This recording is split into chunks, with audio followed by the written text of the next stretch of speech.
थेट जाऊया तपोवनात. आदित्य ठाकरे संवाद साधताय. परत एकदा कोल वसुली सुरू इलिगल सरकार पडलं, फ्लॅश सुरू.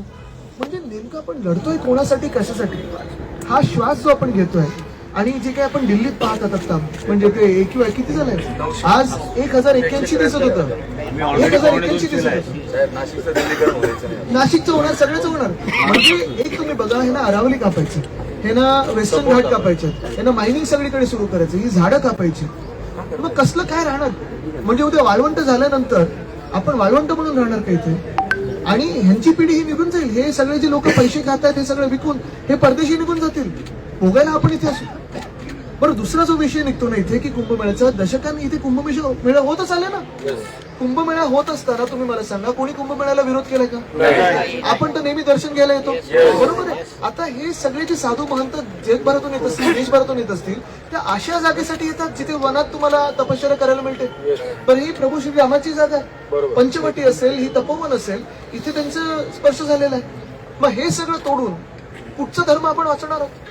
बरं, तसं आपण पाहायला गेलं तर हिंदुत्वाच बोलायचं झालं तर आपला धर्म हा वैदिक धर्म आहे. बरोबर. आपल्याकडे मूर्तीच्या आधी, मूर्ती आपल्या मंदिरात यायच्या आधी किंवा घरात यायच्या आधी आपण कशाची पूजा करायचो?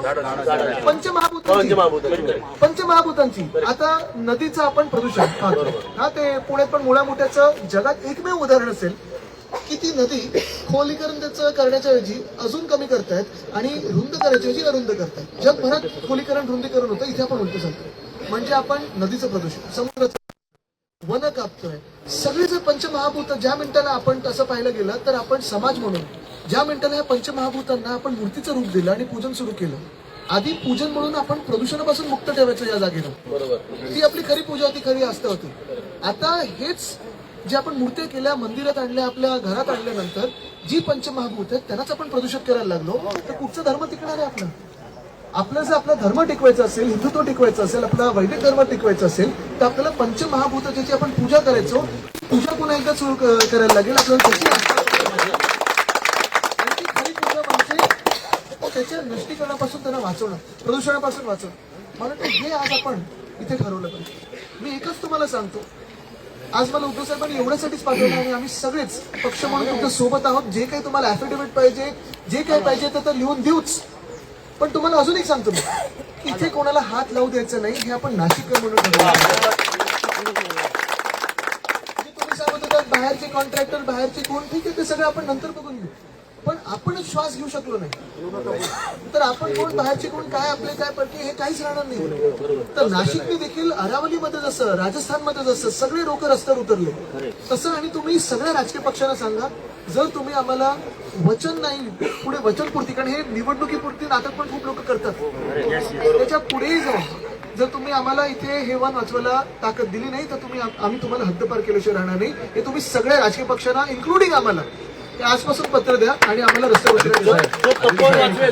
नाशिककर मतदान करतात. तुम्हाला सांगतो मी, जेव्हापासून इलेक्शन डिक्लेअर झालंय आणि ज्यांना इलेक्शनला उभं राहायचंय असे खूप कमी लोक आहेत की जे स्वतः इथे आलेले आहेत. बाकी सगळे कार्यालयांमध्ये जाऊन राहिलेले आहेत आणि काही पक्षाचे लोक तर तिकीट मिळणार नाही तर कोणाला आता येत नाहीयेत.